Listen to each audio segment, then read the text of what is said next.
Coming up next on Making Moves, new Chief Executive Officer Nat Ford joins us to discuss his plans for JTA's future. We'll hear from local veterans groups about a new JTA program aimed at helping vets get jobs in healthcare. And we'll show you how you can become one in a million. I'm Joyce Morgan Danford. Those stories and much more next on Making Moves.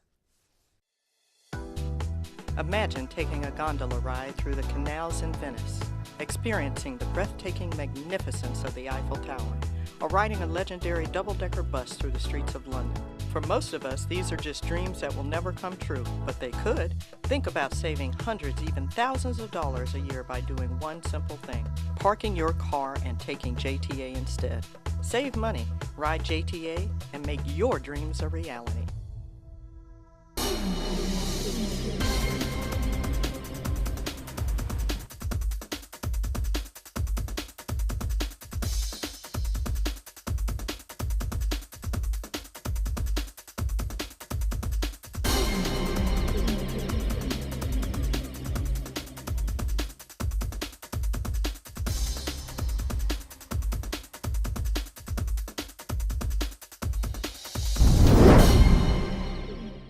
Hello everyone and welcome to another edition of Making Moves. I'm Joyce Morgan Danford. Coming up in today's show, we'll head to Baker County to see how a former JTA shuttle is expanding the mobility efforts there. We'll have an update for a Northside construction project, and we'll discuss the impending fare change for some JTA customers. But before we get to any of those stories, we are so proud to welcome JTA's new executive officer to Making Moves. Nat Ford was unanimously selected by the JTA board after a nationwide search to replace the retiring Michael Blaylock, who served a decade as CEO. First of all, we just want to welcome you to Making Moves and welcome you to Jacksonville. Well, how has this Joyce. transition been going for you so far? Oh, it's been fantastic. The people here in Jacksonville have been very receptive. I've had a chance to meet with our customers and meet with our stakeholders, and everyone's been so warm and friendly, so I'm happy to be here. Oh, absolutely, and we're so glad to have you, and certainly glad to have you to the show. Let's talk about your job, though. You've been CEO in both San Francisco and Atlanta. How does that compare to Jacksonville? Well, you know, I see Jacksonville as really exciting opportunity. It's a city, it's a system, the JTA as a system. It's in transition right now, and my history has been working with established agencies like the Atlanta system and the San Francisco system. And in this current environment, I feel that I'm not taking over an established system, but a system that is going to be developed and has an opportunity to do some great things into the future. So it's a great opportunity. So where do you think you really want to put your initial emphasis then? Well, right now, the team and I have been working on evaluating the board's priorities and our stakeholders' priorities and clearly our customers, and focusing on our customers and making sure that the system that we're operating is safe, it's reliable, it's clean, all of those basic things as a first step. But we're going to look at how we position the organization for the future. Do we have the right organizational structure and the right technical capabilities for expansion, whether it be roads, whether it be public transit? And then I've also seen plans as it relates to light rail and commuter rail for the system. So making sure that the organization is properly organized and poised to take on those challenges in the future. And later this month, we will be making some very important moves in terms of the organizational structure to get us there. So that pretty much speaks to your goals then? Yes. My goal is to make sure that I have, initially make sure that we have the right organization in place to meet all of the challenges. As I've gone around and talked to the board members and our stakeholders and riders, there are clearly opportunities for the JTA to strengthen itself and improve its performance. And I've gotten a lot of recommendations from those conversations. And then I think transforming the organization internally. So we focus on accountability and we focus on being transparent to the public and making sure that people feel comfortable that we're good stewards of taxpayer dollars and the revenue that we receive for the organization. So we've got a lot of work ahead of us, but I think we're in the right place and the right position. Mr. Ford, I know you've heard about our Better Jacksonville plan, and you know for a decade our engineering department really worked on a lot of projects. So does that mean since we're in a new age, do we continue to build roads and bridges now?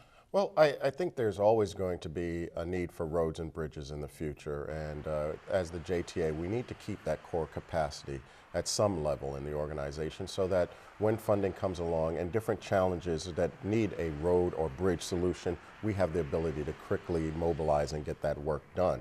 The Better Jacksonville plan, you know, the amount of work that it has been done over that 10-year period, all of the projects coming in on schedule, under budget. I mean, that's something that the entire country has recognized the JTA for and applaud the work that's been done. And so we don't want to lose that capability. However, we do need to look at the future as it relates to potential opportunities with light rail and commuter rail. And so, you know, while that engineering capacity was focused on roads and bridges, it may shift and focus on light rail and commuter rail and bus rapid transit, which we have underway right now. So I do believe that the Better Jacksonville plan, you know, I think it was great the work that was done, and it'll just be a springboard to future opportunities for the agency.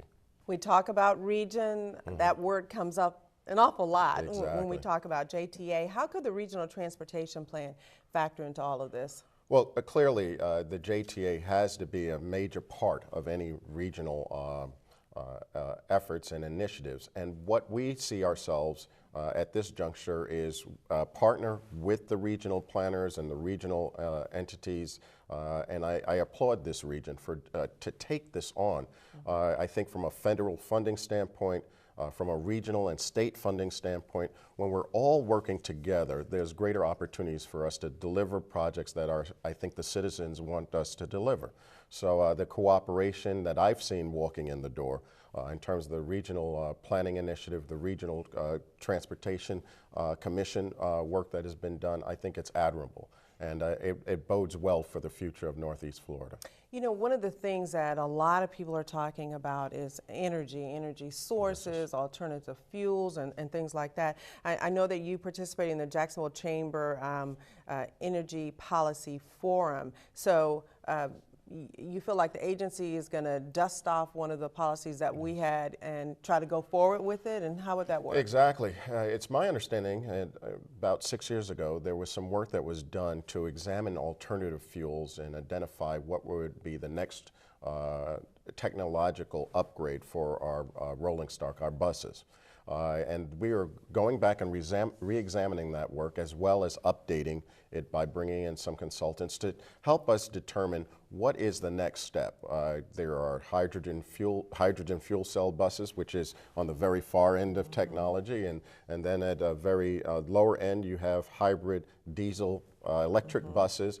I think in the middle there is compressed natural gas, and that obviously is one of the alternatives. So we're working very quickly to make that decision as to what the fleet will look like going into the future. Since you've been in other cities, do you have a personal preference? Well, you know, I've had the benefit of pretty much working with all of these technologies in some shape, form, or fashion. And in Atlanta, we made a decision to go with compressed natural gas after the Olympics. I believe that technology is mature at this juncture, so you're not at the cutting edge and dealing with the early failure type issues that you have, reliability issues you have with a new technology. So I believe that that may be where we end up. However, I thought it would be prudent that we look at the full spectrum. When we make these types of decisions, they're decisions that we'll need to live with for dozens of years in terms of the infrastructure investment that we'll make with our engines, with the fueling stations and things of that nature. So with that, you know, we'll do our study, get that work done real quick, and then we'll build a roadmap to have a sustainable, fuel efficient, a much more efficient and less costly alternative. A lot of work ahead. I mean, Yes, yeah, you've said a mouthful. Well, Certainly. I'm excited about this, and I'm excited about the opportunity. Absolutely. Okay, Mr. Ford, you stay right here. Of course, we're going to be having more with our new CEO, Nat Ford, coming up. But first, still to come on Making Moves, we'll learn why a new JTA project means the world to area veterans. And then a little later, we'll tell you how JTA can make you one in a million. Those stories and much more when we come back.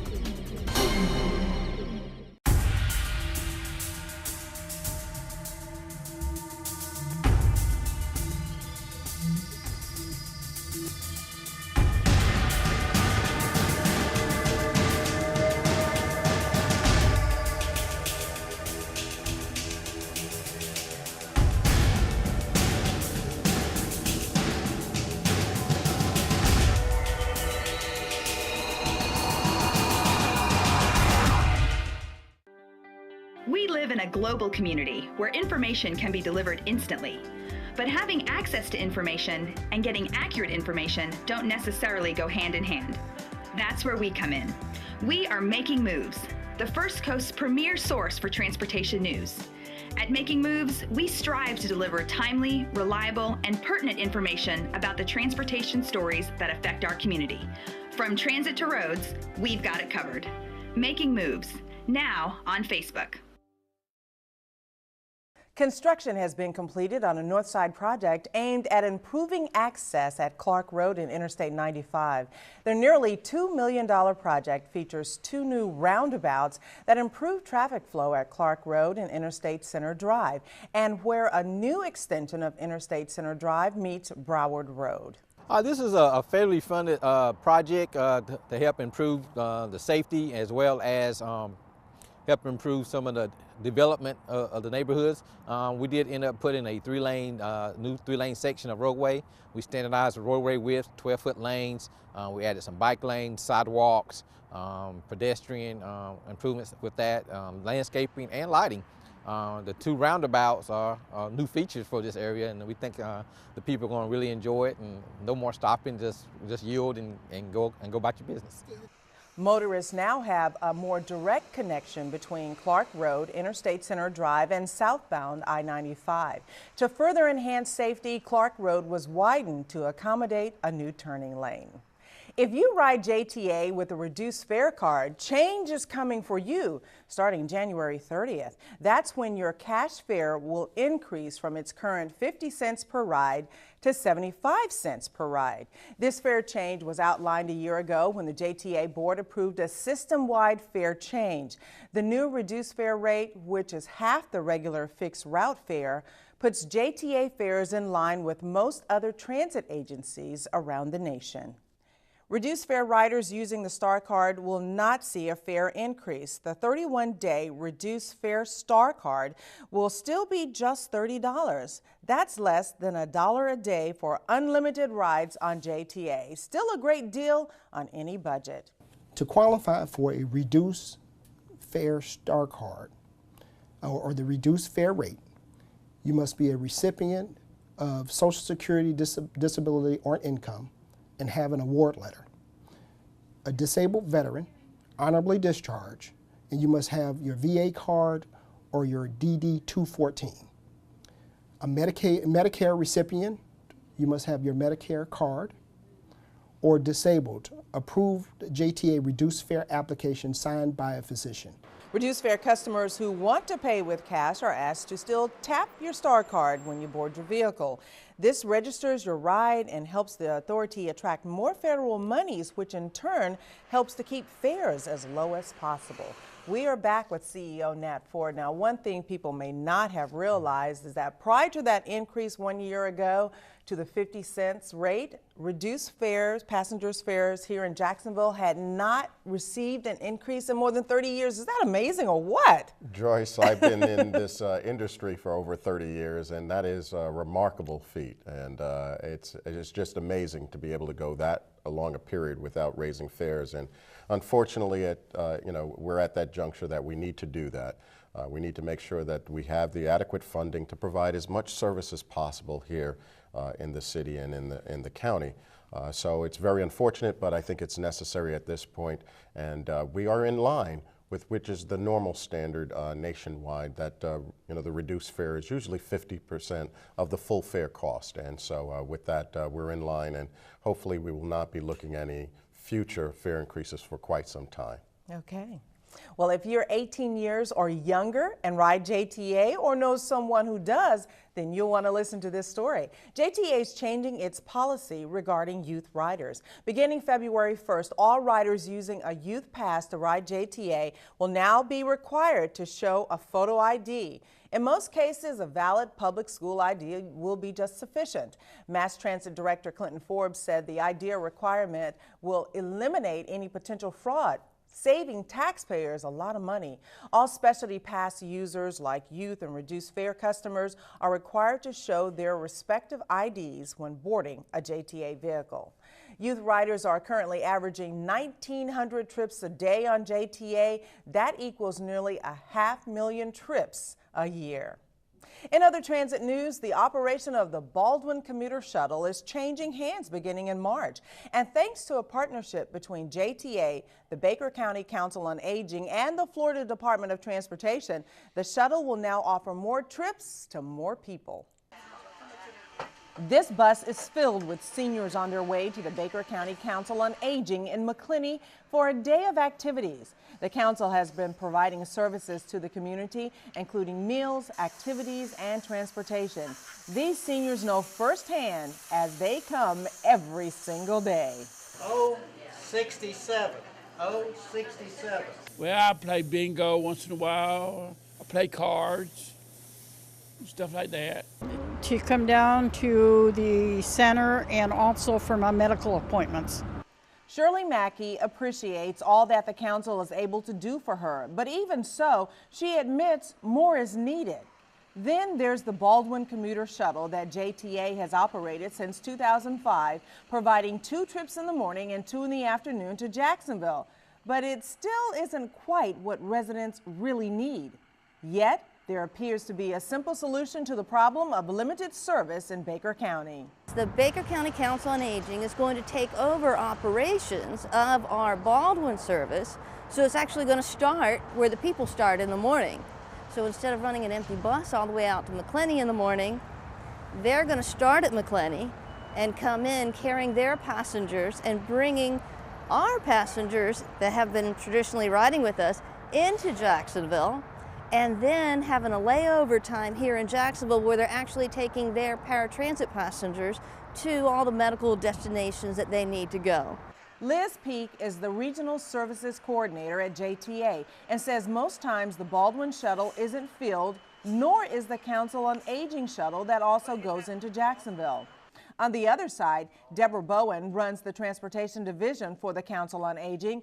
She says this partnership will have a tremendous impact on the mobility of all residents of Baker County. This is going to open it up to public transportation. I mean, we can fill the bus up with medical appointments, but if we can fill it up with the public transportation, that would be even better because we don't have that here in Baker.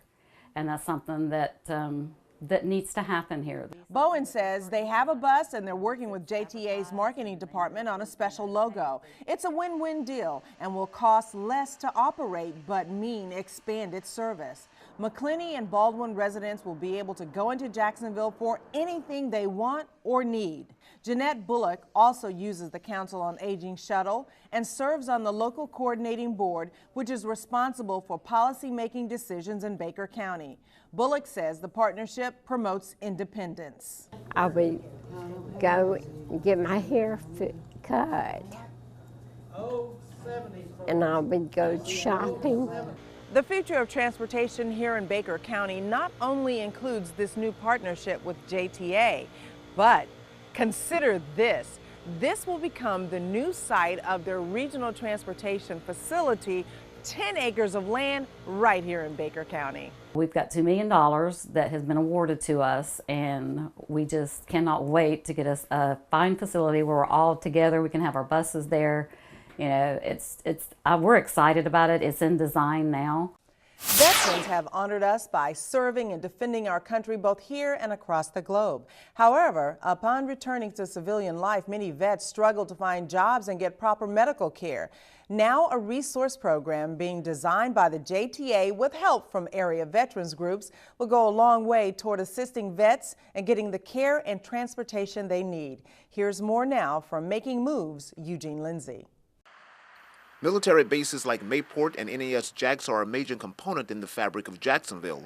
Men and women come here from all across the nation to serve in the armed forces. And many soldiers decide to make Jacksonville and surrounding counties home when they leave military life. In fact, more than 125,000 veterans live in our area. While Northeast Florida may have many services for vets, often the challenge is access. Being able to I guess, connect with services. If he's living out as far as, let's say, Mandarin or Orange Park, sometimes it could be very difficult. But now the Jacksonville Transportation Authority is working with veterans and various military support organizations to help make accessing the transit system a whole lot easier. Just over a year ago, JTA was awarded a $1.9 million federal grant to create a transportation resource center focusing on the needs of area veterans. For several months now, JTA officials have been meeting with veterans, their families, and organizations that cater to vets to examine current transportation services and to determine what's missing. Their objective now is to make getting transportation information of all kind for this entire region one single point of contact. Be it buses, shuttles, trolleys, trains, even carpools and biking, this one-call, one-click transportation resource center will help veterans get around much more efficiently. Ashley Ross with the Jacksonville VA Clinic says she knows all too well the challenges many veterans face when it comes to the transit system and making their medical appointments on time. I think a multi-county resource center is extremely important because right now, even just veterans who live down in Clay County trying to get up here for their appointments is very difficult. And they have to coordinate with Clay County Transportation, and then they have to coordinate with Jacksonville Transportation. So the fact that this transportation center encompasses all of these counties means that veterans can call one place or go online to one place and really determine what the best way is to move between counties to get the services that they need. You know, we live in a big community land-wise, so being able to access transportation that gets them to the diverse medical clinics, whether it be the downtown area or with the outlying clinics throughout the community, will be a tremendous asset to them. When veterans wrap up their military career, for many it's time to move on to another, so they often come here looking for assistance, and public transportation is usually the only way to get them here. When you've got all of these things, resources combined, you just pick up the phone and call and say, I need to go point A to point B. What can I use to get there? So I think that this infrastructure is really going to be important to our vets. And veterans like Jackie Carter agree that one call, one click is certainly a move in the right direction. That would definitely be a benefit. For JTA Making Moves, I'm Eugene Lindsay. The Resource Center is expected to be operational next year. Well, still to come on Making Moves, JTA can help you become 1 in a million. Find out how when we come back.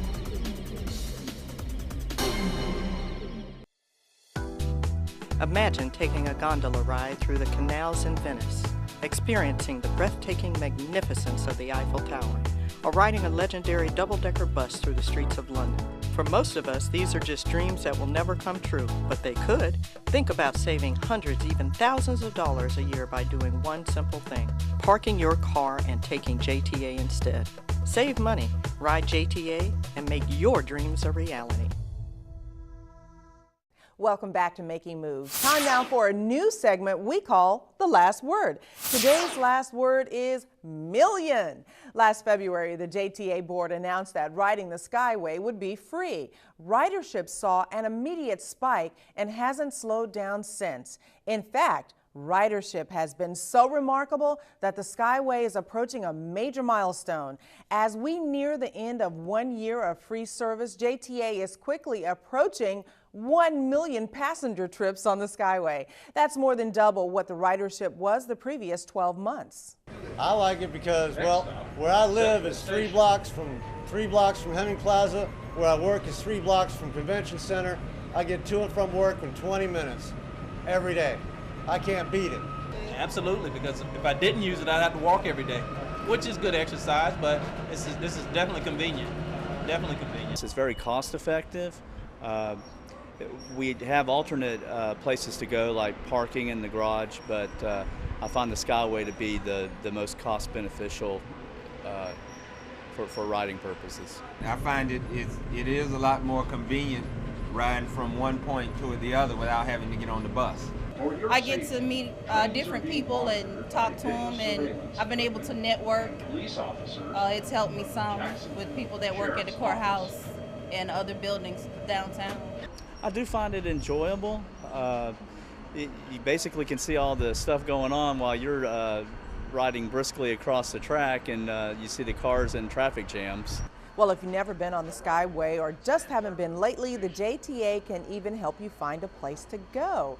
Each Skyway station is equipped with brochures and maps that show what's within walking distance of each station. So grab a brochure, get on a train and go explore, and you could be that one in a million. We are back with CEO Nat Ford. Wow, isn't this just so exciting? 1 million passenger rides. And this was on a system that said it didn't, people said it doesn't go anywhere. Well, I think this is fantastic, and it really just solidifies my commitment to the Skyway. I think we're talking about a 100% increase as compared to last year. So that's nothing to just sneeze at, and we need to look at opportunities for the Skyway to be part of this downtown revitalization. It's right there in the center of downtown, and I think it's a great asset for the city to have, and it may have just been ahead of its time.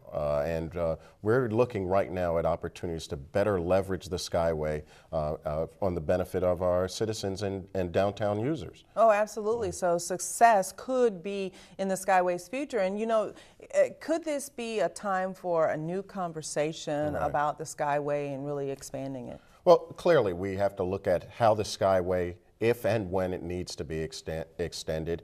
I think right now there's some opportunities for us to re-examine how it's being utilized and look at how it will be part of this core downtown revitalization effort. And again, to have that asset already in place is fantastic. It's not a case where we're looking to build something.